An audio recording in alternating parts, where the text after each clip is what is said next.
पटपड़गंज से रविंदर सिंह नेगी।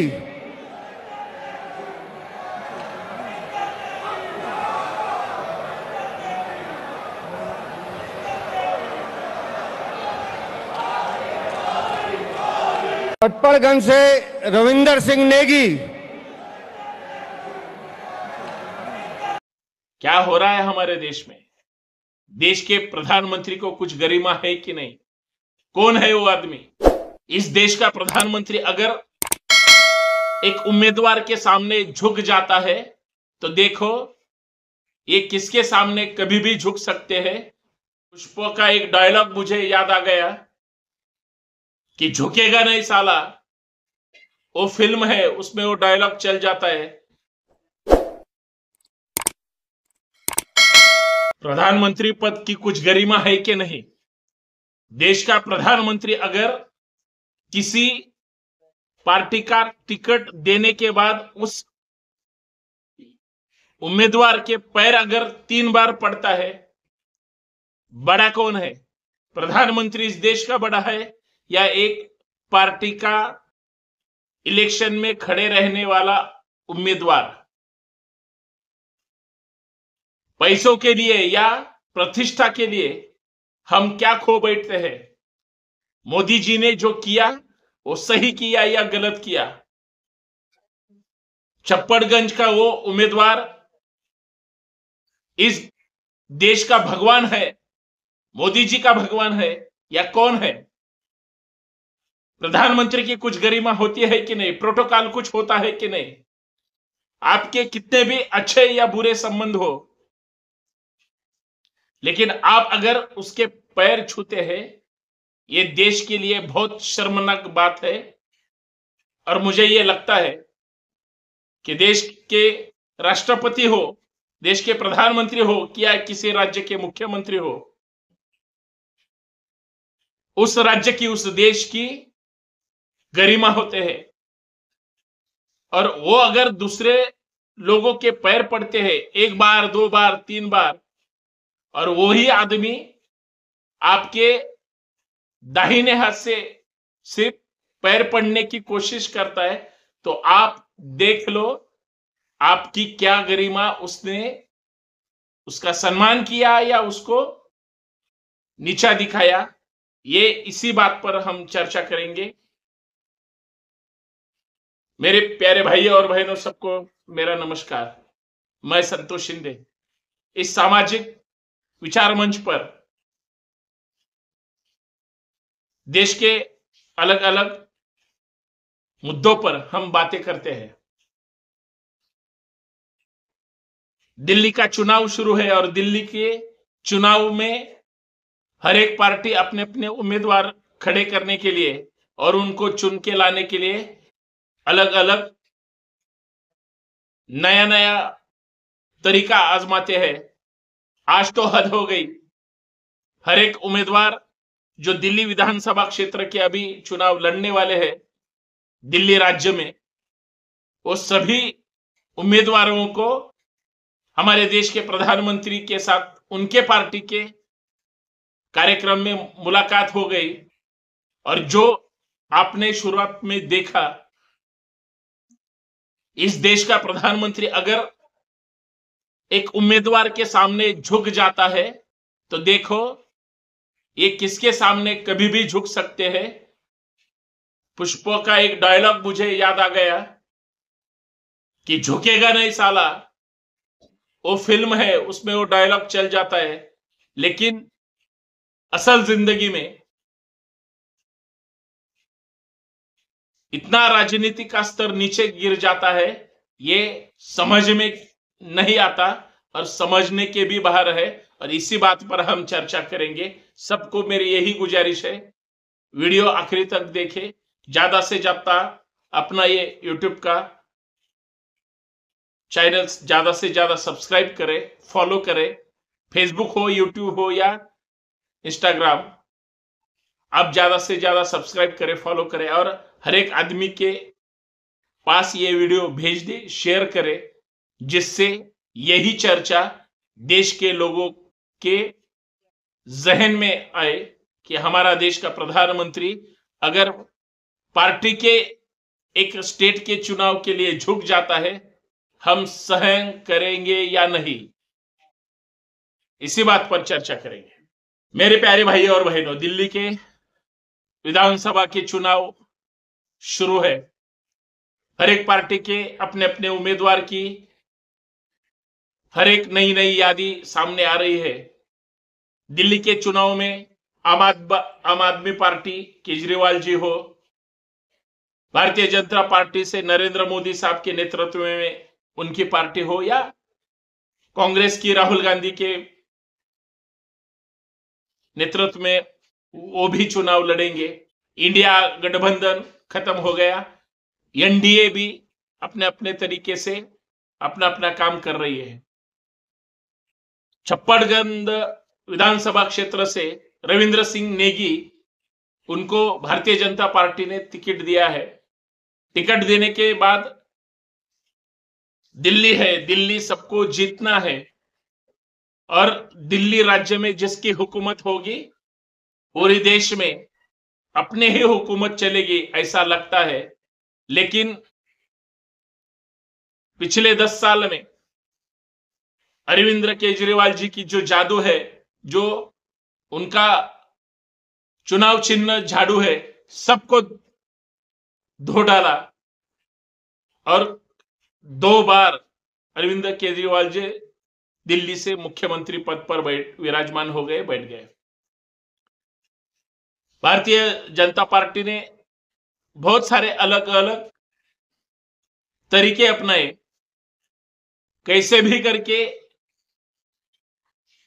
आम आदमी पार्टी को वहां से भगाएंगे, केजरीवाल को डिस्टर्ब करेंगे, मनीष सिसोदिया साहब को डिस्टर्ब करेंगे, उनको अंदर भी डाल दिया।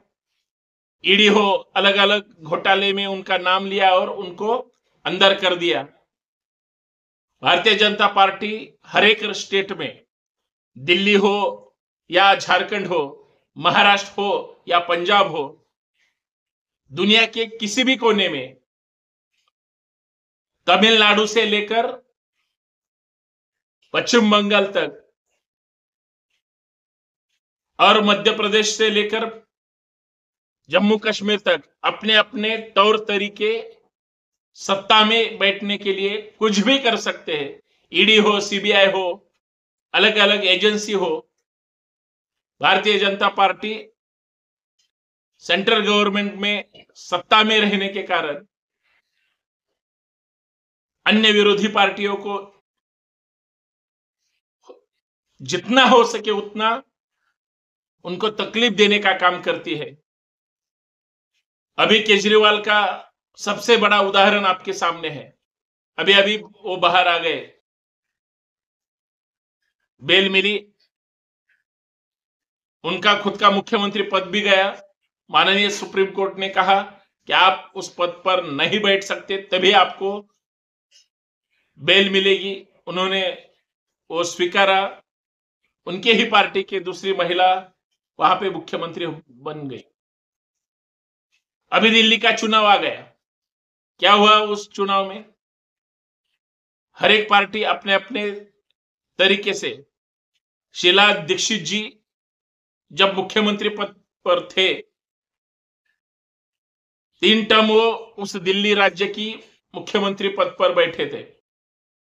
कांग्रेस की बहुत बड़ा नेटवर्क पूरे भारत में, जिस तरह से मनमोहन सिंह जी हो या सोनिया गांधी जी हो या राहुल गांधी जी हो, कांग्रेस के जो बड़े नेतागण थे, उन्होंने कांग्रेस का एक बहुत बड़ा काम इस हिंदुस्तान में उनके तरफ से करने की कोशिश की। नरेंद्र मोदी जी तब गुजरात के मुख्यमंत्री थे। भारतीय जनता पार्टी के एक राज्य का नेता देश का नेता बन गया, प्रधानमंत्री पद के उम्मीदवार बन गए। 2014 में वो चुनकर भी आ गए, पहले प्रधानमंत्री बने। अब 2024 विधानसभा और लोकसभा में भारतीय जनता पार्टी ने जो जीत हासिल करी, लोकसभा में 2024 में तीसरी बार मोदी जी प्रधानमंत्री बन गए। देश का प्रधानमंत्री यानी देश का सबसे बड़ा नेता। दिल्ली के अभी चुनाव में, दिल्ली के चुनाव के भारतीय जनता पार्टी के उम्मीदवार छप्परगंज से वो मिलने को प्रधानमंत्री जी से आते हैं। और आपने शुरुआत में देखा, देश का प्रधानमंत्री उनके ही पार्टी के एक उम्मीदवार उनके पैर पड़ते हैं। क्या हो रहा है हमारे देश में? देश के प्रधानमंत्री को कुछ गरिमा है कि नहीं? कौन है वो आदमी?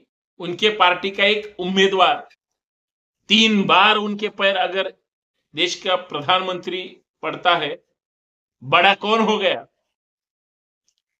मोदी जी हो गए या वो उम्मीदवार हो गया? क्या मैसेज गया पूरे दुनिया में? अगर हमारा देश का प्रधानमंत्री ही ऐसा बर्ताव करने लगा, प्राइम मिनिस्टर का जो प्रोटोकॉल होता है, हमारे महामहिम राष्ट्रपति महोदय का जो प्रोटोकॉल होता है, या सभी नेतागण का जो प्रोटोकॉल होता है, खुद ही उसको डिस्टर्ब करने का काम अगर वही लोग करें तो उस पद की गरिमा क्या रहेगी? यही हमारा देश है और यही हमारी देश की नीति होगी तो क्या होगा? कैसे चलेगा? देश के हर नागरिक को ये जोर का झटका है। यही बात मुझे इस माध्यम से कहनी है। हमें नहीं चाहिए ऐसा प्रधानमंत्री जो एक पार्टी के उम्मीदवार के पैर छू सके। नहीं चाहिए हमें ऐसा आदमी जो किसके भी सामने झुके। आप बड़े नेता है, आप कर्तृत्ववान बलशाली नेता है, और अगर आप झुकने लगे, लोग क्या कहेंगे? हमारे देश के प्रधानमंत्री को लोग चाय वाला बोलते हैं, चौकीदार बोलते हैं। हमारे देश के प्रधानमंत्री को अगर ऐसी बातें करने लगे, कहने लगे, बोलने लगे, और वो खुद भी, हमारे देश के प्रधानमंत्री खुद भी खुद को इस देश का चौकीदार कहते हैं, और आज तो हद हो गई। आज अगर एक पार्टी के उम्मीदवार के पैर अगर छूने लगे, ये हमें कतई ही पसंद नहीं है। ये दिल को लगने वाली, चुभने वाली बात है। मैंने पहले भी बोला कि जो डायलॉग फेमस है, झुकेगा नहीं साला, लेकिन वही डायलॉग अगर अलग तरीके से लिया जाए, झुकने वाले अगर झुक जाते हैं तो देखने वालों ने क्या करना चाहिए? यही मुझे बहुत बड़ा सवाल मेरे जहन में आ गया, इसीलिए मैं आपके सामने बात कर रहा हूं। नहीं चाहिए ऐसी राजनीति, नहीं चाहिए ऐसे उम्मीदवार, नहीं चाहिए ऐसे प्रधानमंत्री जो किसी के ही पैर छू सके, पैर छूने लगे। आपको है मंजूर देश के प्रधानमंत्री अगर झुक जाते हैं? आपको पसंद है? देश के प्रधानमंत्री जो विश्व गुरु है, विश्व नेता है, देश के प्रधानमंत्री सिर्फ भारत के ही प्रधानमंत्री नहीं तो विश्व के विश्व गुरु है, वो किसी एक सामान्य एक पार्टी के, उनके ही पार्टी के उम्मीदवार है, उनके अगर पैर छू सके, पैर छूने लगे, और इसके बाद भी अभी आगे कभी पैर छूने का दर्शन आपको मिला या आपने देखा, क्या लगेगा? ये गली का नेता नहीं है या कोई अलग आदमी नहीं है। हमारे देश के नेता की एक इमेज है, वो वैसे ही बरकरार रखनी चाहिए। जो बात हमें पसंद नहीं, जो बात हमें अच्छी नहीं लगी, वो बात मैं आपके सामने कहने की कोशिश की है। मेरे सब नेतागण से यही विनती है, आप जिस पद पे हो उस पद पर बैठने के लिए बहुत सारे पापड़ आपने बेले हैं। अगर आप ऐसे ही झुकने लगे, देश के लोगों को पसंद नहीं आएगा। यही मेरी इस माध्यम से गुजारिश है। बाकी आप सब बहुत सारे अभ्यासु, अलग अलग तरीके से अपने अपने अंदाज में देखने वाले लोग हैं, बहुत पढ़े और दूरदृष्टि के लोग हैं। आपको पसंद होगा ये अच्छा है या नहीं है, आप मुझे कमेंट में बता दो। जय हिंद, जय भारत, सत्यमेव जयते, और सत्य की ही जीत हो। धन्यवाद। क्योंकि जीत अगर गलत लोगों की गलत तरीके से होने लगी तो सब हैक कर देते हैं। क्योंकि हमें डर है दिल्ली में भी क्या होगा, वही ईवीएम मशीन गड़बड़ करके अगर केजरीवाल को हटाकर अगर फिर वहां पे भी भारतीय जनता पार्टी बैठती है तो डर जरूरी है। क्योंकि जो आदमी इलेक्शन कमीशन का प्रमुख था, अभी एक स्टेट का गवर्नर बन गया। इस देश में कुछ भी हो सकता है। कोई भी नेता किसी भी सिस्टम का आदमी उसको खीसे में डाल सकता है या साथ लेके जा सकता है, कुछ भी हो सकता है। इसीलिए